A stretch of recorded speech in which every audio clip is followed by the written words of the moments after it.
Hi guys, it's match day and Manchester United face Everton in a few hours. Almost 12 hours as of the time of recording. But we have to kind of talk about these things because in the last couple of hours, some news have been trending. Some news have been basically just making the rounds with regards to the impact of Manchester United manager Michael Carrick on the team, and also analyzing the recent past manager. Now, 9 games, obviously, 9 games in, 0 losses, and Manchester United are officially the most informed team in the Premier League. As of today, as of the time of recording, Michael Carrick has done what many thought was impossible as he turned a fractured 6th place squad, right, of Man United players into a relentless winning machine. Yeah, with 4 games on the spin and 1 draw, Man United have been the most informed team, the only team in the Premier League with an unbeaten run. And that is 9 games. Or the longest unbeaten run so far. Right. Now, here's a strange part. And obviously, even the Michael Carrick revolution in full swing, with Michael Carrick's revolution in full swing, the ghost of Ruben Amorim hasn't actually left Old Trafford. In fact, in the last 72 hours, some of United's biggest stars have come out with some of the most revealing, emotional, and controversial comments we've heard in years with regards to the contrasting opinions between what is in the media versus what is actually happening within the club. When people were saying that Ruben Amorim has had an impact on the team, people of the media would not actually pull it out there and say, okay, this guy has had an impact. And My United fans on social media would not come out and tell you that the man has had an impact on the team, right? But obviously, there's a whole lot of contrasting opinions, right? There's a whole lot of contrasting opinions. I'm here to kind of digest and dissect and all of those things, right? Now, while half of the dressing room was reportedly marginalized, according to the media reports, by the 3-4-3 dogma of Ruben Amorim, the other half, including the new signings currently carrying this team, are calling him the hidden architect of the success. The number one, we're going to talk about, we're going to talk about Diogo Dalot, Matheus Cunha, Amad Diallo, even like Brian Bumo and all of that. We're going to talk about all of that in these videos. We're going to talk about all of that in this video. Now, from Diogo Dalot's deep tactical defense to Amad's father-son admission and the brutal truth behind Marcus Rashford's exit, we're breaking it all down, like I said. Now, was Ruben Amorim the problem, or was he the man who built the foundation that Michael Carrick is actually standing on? Many people won't like to accept this. Many people won't like to think about this opinion as the fact, because in truth, when you look at the grand scheme of things and you just plug yourself out and look at things from the outside, you will understand that Ruben Amorim actually had a role to play in these players thriving, right, as a team. Now, let's look at the foundation and let's look at the defense. We're going to talk about Diogo. Why I said that is because of the comments made by Diogo Dalot and Matheus Cunha. I could play videos from like the recent interview between Dalot and Rio Ferdinand on Rio Ferdinand Presents on YouTube. I could also play other things, but for fear of to avoid being copyrighted, let's just leave it out there. You guys go check it out and then you see what I'm trying to say. So let's start with the most recent bombshells, especially on the 20th of February and the 21st of February. This is like in the last 3-4 days. We got 2 major interviews that shifted the narrative, or maybe not. Maybe they didn't shift the narrative. Maybe they created a narrative that had always been there, but had been denied by, by most fans. First, Diogo Dalot. Now, Dalot was one of the few who kind of flourished under Ruben Amorim, even though a lot of people were calling him out at the time, but he's been more consistent. But his reflection was deeper than just the tactics. He described Amorim as someone really important in the club's history. Now, people might say, oh, Diogo Dalot is just only trying to talk about one who is his countryman and everything. Everybody would just come up with theirs and say, oh, he was his countryman, so he's supposed to speak glowingly or positively about the manager. But that would be you denying the truth, right? He described Amorim as someone who was really important in the club's history. Now, I'm not trying to make this video to try to say, oh, we should have let Amorim go or we should have sacked Amorim or anything. But I'm just trying to say that I'm just trying to put it out there to let you guys know that whether I have an opinion about this or not, it won't change what has happened. That's the point. So I'm just trying to kind of describe, to try to change the narrative, because if the big content creators, the other fan channels can't come out to say the truth, then I don't know. I've seen very few. I don't want to mention names, but I've seen very few who have come out to say the truth that he had an impact and he most likely should have been allowed to do more. And we'll talk about why that was the case. Now, he also, Ruben Amorim said that, now, basically, sorry about that. Diogo Dalot's statement for a manager who only, lasted 14 months was and was sacked while the club was in 6th position, albeit with remarkable improvement. I mean, I've seen situations where people have kind of come up with a narrative that Ruben Amorim's position on the league is a false narrative, and then now I'm hearing them come out to say, oh, that the club being in 4th or 5th at this moment is a telling improvement on the team's success.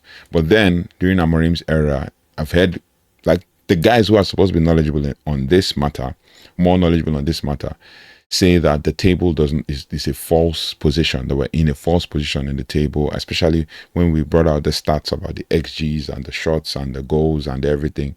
It's like it was a false position. Now, Dalot's argument is that Amorim changed things that you don't see. And he said it several times. He changed things that you don't see. He credits the ex-boss with instilling the fighting spirit, which we've always seen in all of the games that we've seen, especially under Michael Carrick. And the professional standard that Carrick is currently reaping the rewards of, basically. He created the fighting spirit and the professional standards that Michael Carrick is currently reaping the rewards of. Essentially, Dalot is saying that Amorim did the dirty work of cleaning up the culture, and even the results on the pitch didn't always reflect it. But he was doing the groundwork. For you to be able to build a house, you need to lay the foundations. And Amorim didn't finish doing his foundations before he was let go. But it is what it is. Then we had the Matheus Cunha interview as well. His interview on February 21st was even more direct. Cunha called Amorim an incredible person and dropped a truth bomb. Many of the current superstars, himself included, joined United because of Amorim. And it's the truth. He sold them a dream. He sold them a plan. He sold them, basically what he had in mind for him to be able to achieve success at the club. And he sold them. I mean, we talked about when Man United played Wolves last season, and after the game, even though I think Man United either drew or lost that game, Amorim spoke to Cunha, and then look at it. Cunha was signed, the first signing of the season, of the summer, and all of that. And Cunha argued that the media's scrutiny on the 3-4-3 system was misleading and actually hurt the team's confidence. That's the fact. He said that.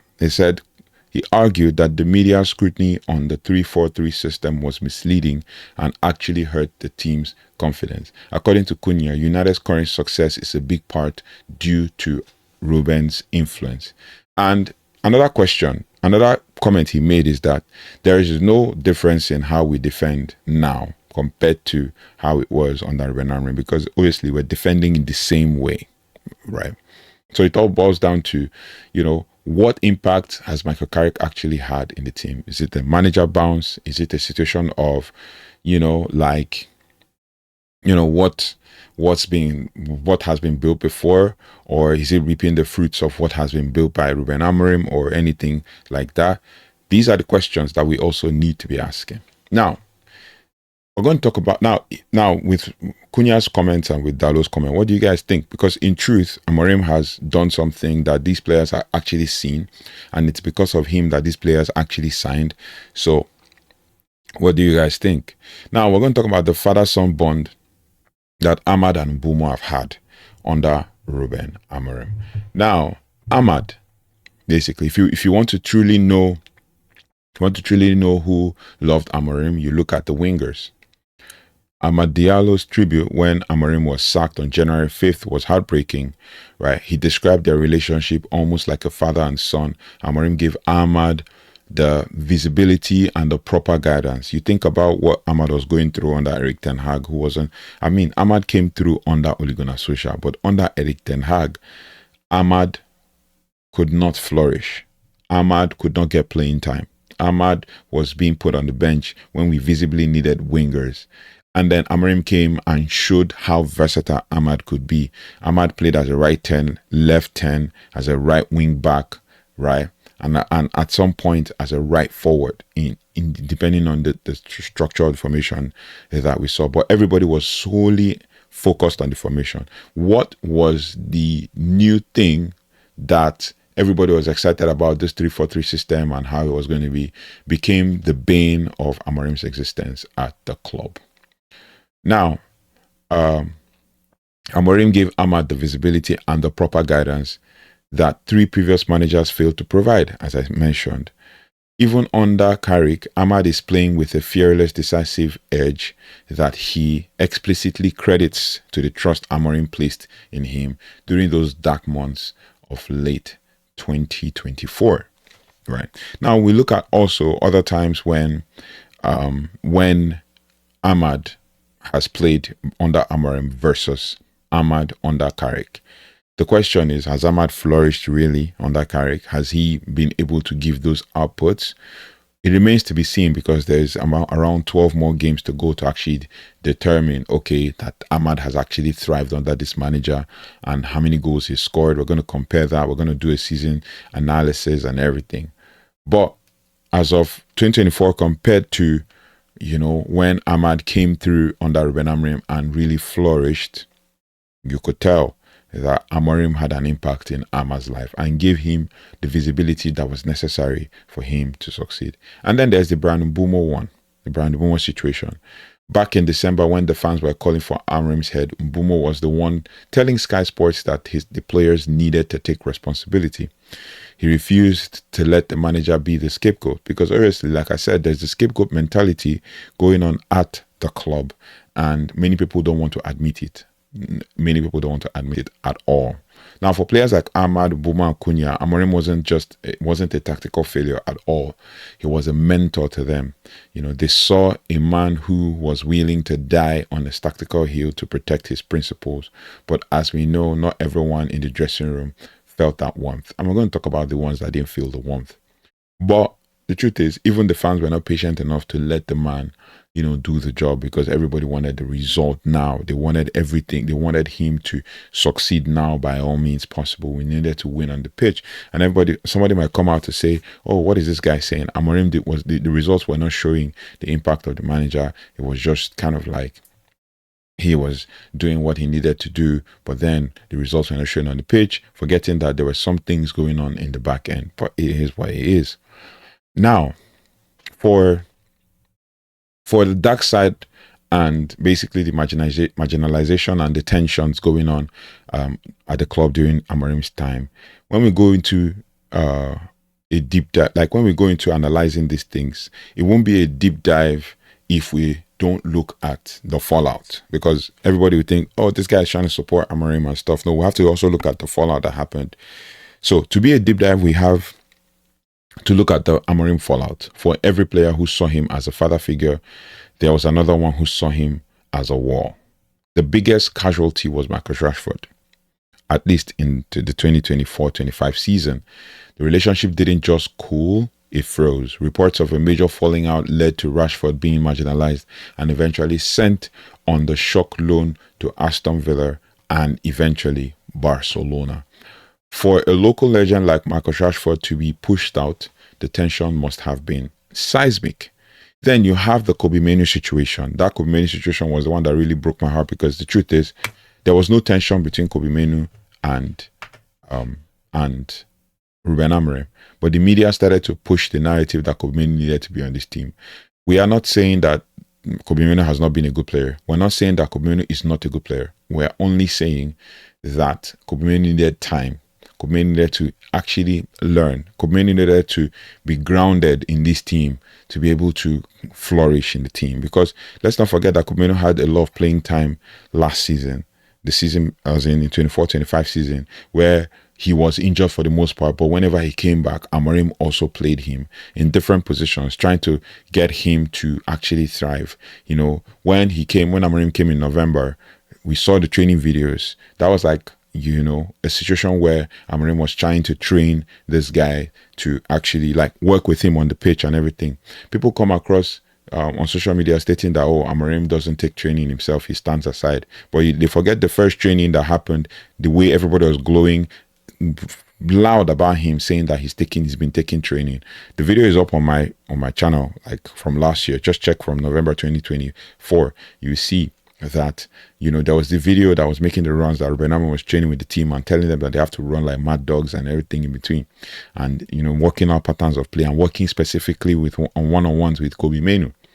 But no, people don't want to talk about that. People don't want to analyze that. People don't want to look at that situation and say, okay, Ruben Amorim actually was trying to do something with Kobe Manu. No, everybody wants to build their own narrative and create that situation. And the Kobe Manu one really broke me, because in truth, I expected that, you know, the player would have understood the situation and built his rep with Amorim, proved himself. Right, pull up trees when he gets the chance to. Right. There are so many games where he was ghosting in games even when he came, and you say, yeah, quite all right, because they don't use the same narrative when they judge other managers. You say, yeah, quite all right. These are basically the times when, okay, a player needs to prove his mettle, but now it's like, oh, he's been in the dark for 14 months and everything. Go on and on talking about that, but obviously, now, with Manu being the first name on Michael Carrick's team sheet, under Amorim, in the first half of the 25-26 season, he didn't get a single Premier League start. The tactical inflexibility of Amorim's midfield meant that there was no room for Manu's profile, which was the narrative that was being generated by the media, that there was no room for Manu's profile.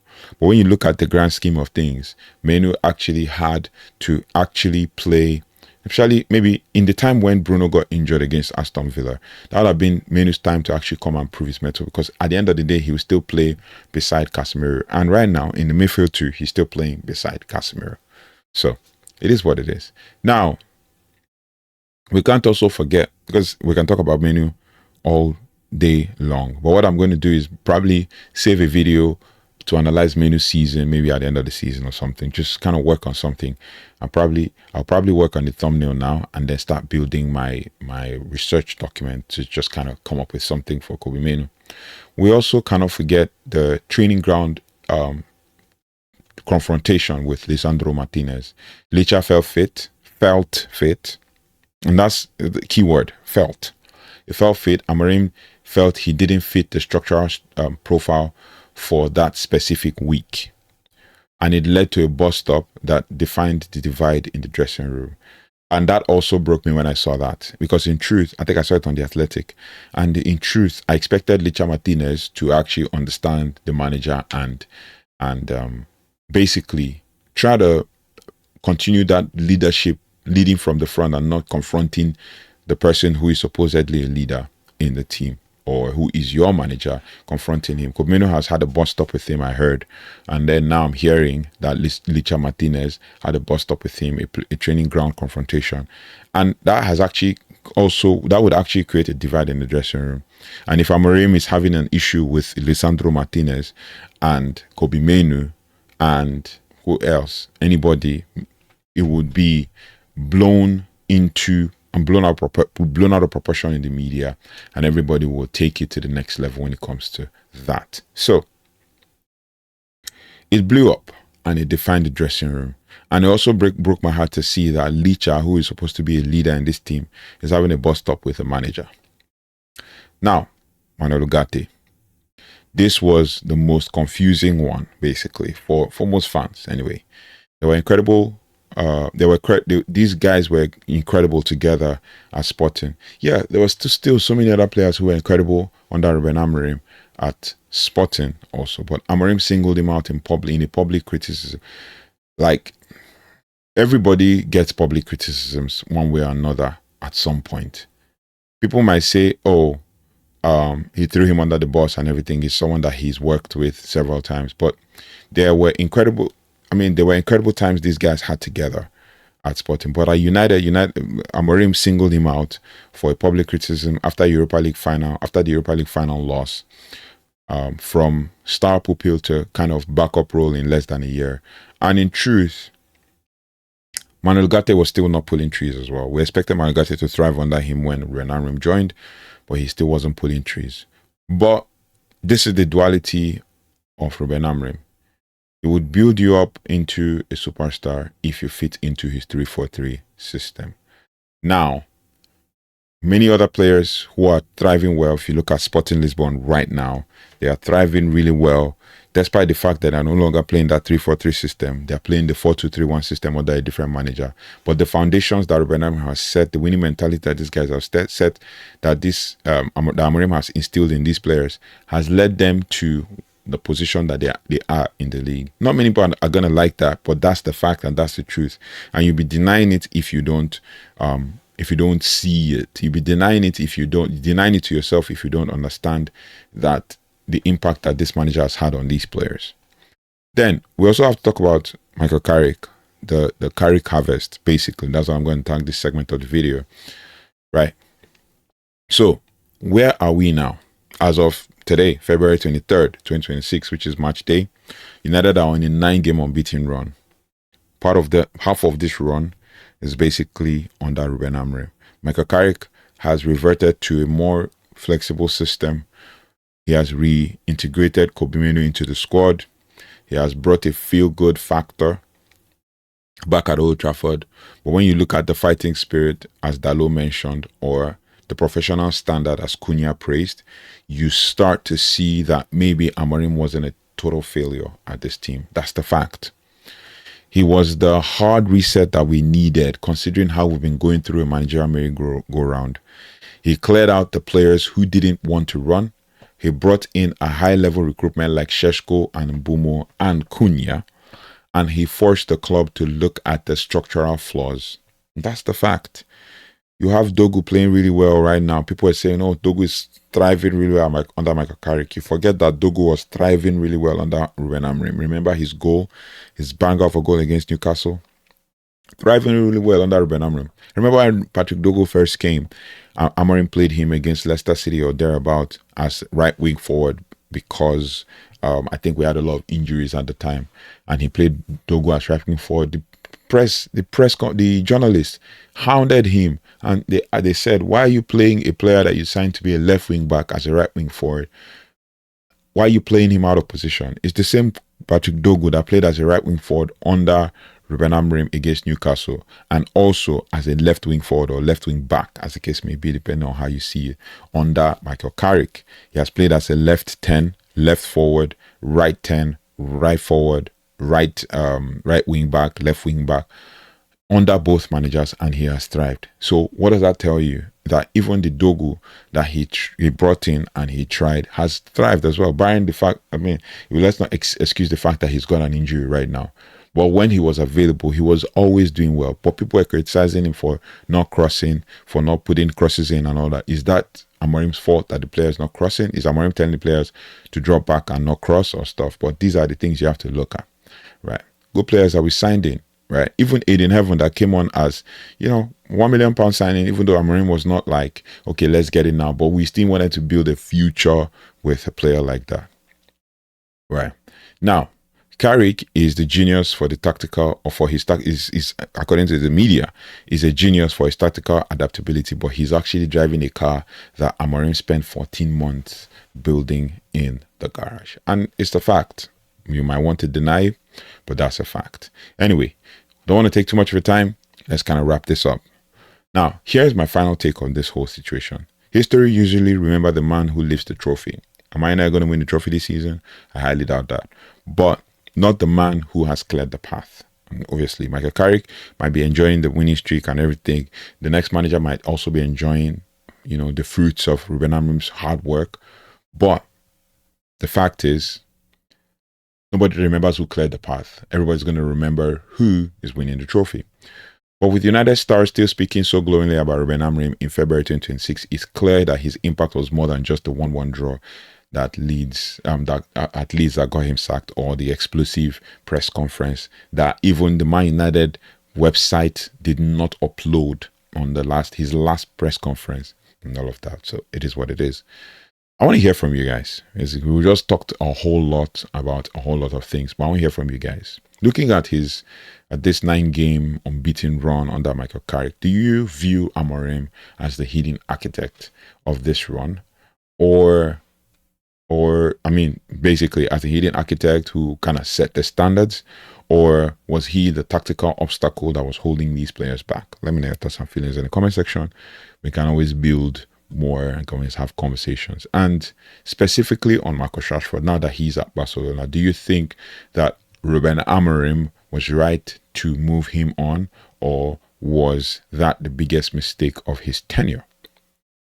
Let's talk about that in the comment section. We can always break these things down. Now, drop your comments below. I'm reading them through. I'm reading all of them, and the best ones, and the pinned, and the best ones, and pinned the most tactical take. So basically, I'm reading through the best comments and the pinned, and I pinned the most tactical take. If you enjoyed this deep dive, hit the like button, subscribe, share. Let's get the conversation going. Like the video is easy. Just press that like button so we can actually get out there and have really interesting and wonderful conversations. We're tracking this top 4 race, every step of the way, right? Until next time, don't forget to like, share, subscribe, and hit the notification bell so you don't have to miss anything as it relates to Manchester United. I'll see you on the next one. Take care, goodbye, and God bless.